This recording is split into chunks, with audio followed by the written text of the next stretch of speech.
पतन और गणतंत्र दिवस को मनाने के बाद आज लखनऊ में वो यात्रा पहुंची है, जिसका स्वागत आदरणीय राष्ट्रीय अध्यक्ष अखिलेश यादव जी ने किया है और तमाम समाजवादी पार्टी के लोगों ने किया है, यूथ ब्रिगेड के लोगों ने किया है। यहाँ पर स्वागत के साथ साथ यहाँ पर आज एक प्रार्थना सभा का भी आयोजन हुआ, जिसके तहत यहाँ पर प्रार्थना हुई है। जिस तरह से महात्मा गांधी जी प्रार्थना सभा किया करते थे, ठीक उसी तरह से आज आदरणीय राष्ट्रीय अध्यक्ष अखिलेश यादव जी ने यहाँ पर प्रार्थना सभा का कार्यक्रम किया है। 13 मई 1947 को महात्मा गांधी जी ने प्रार्थना सभा का एक आयोजन किया था। उस सभा में उन्होंने ये बात कही थी कि आज अगर हम लोग अंग्रेज़ों के गुलाम हैं तो उसमें कहीं ना कहीं इस देश के नागरिक, इस देश की जनता का भी कहीं ना कहीं उसमें हाथ है, क्योंकि इस देश का नागरिक जागरूक नहीं है, इस देश के नागरिक के अंदर जागरूकता नहीं है,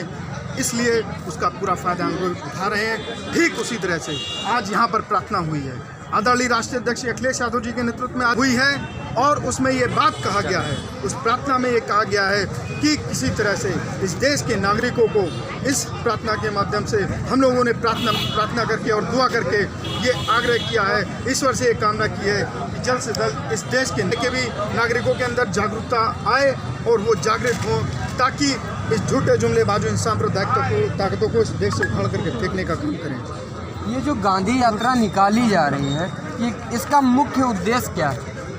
गांधी शांति यात्रा निकली है, उसका मुख्य उद्देश्य है इस देश में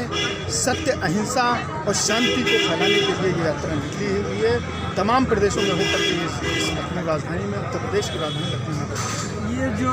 सत्य अहिंसा का संप्रदाय फैलाने के लिए, उसको बनाने के लिए चल रही है यात्रा, किस प्रकार की आशंकी इस वक्त आज इस देश में असत्य लगातार बढ़ता चला जा रहा है, हिंसा लगातार बढ़ती चली जा रही है, देश में कहीं पे भी शांति नहीं है, हर जगह अशांति, पूरे देश में अराजकता का माहौल हुआ है। आज देश में इस देश के नौजवानों को, इस देश की जनता को तमाम इस देश के खाने के लिए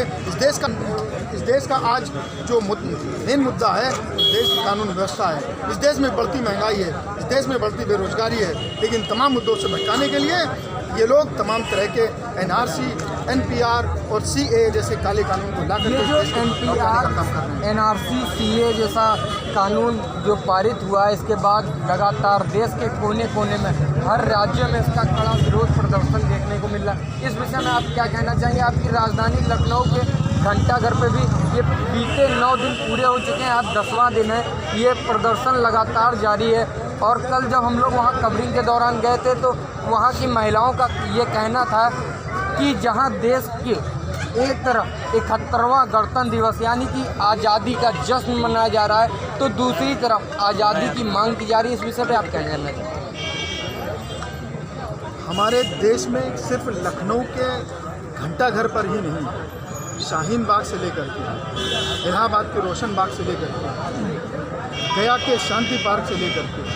महाराष्ट्र के YMCA पार्क से लेकर के, देश में तमाम जगह पर हमारी माएँ बहनें धरना प्रदर्शन करने का काम और शांतिपूर्ण तरीके से धरना देने का काम कर रही हैं, इस देश को जागरूक करने का काम कर रही हैं, इस देश के संविधान को बचाने का काम कर रही हैं। हम उनके जज्बे को सलाम करते हैं, उनको मुबारकबाद देते हैं कि वो इस देश के संविधान को बचाने का काम कर रहे हैं। जैसा कि आपने देखा, अभी तक हमारे साथ यूथ ब्रिगेड के प्रदेश अध्यक्ष अनिल राजा जी मौजूद थे और उन्होंने बताया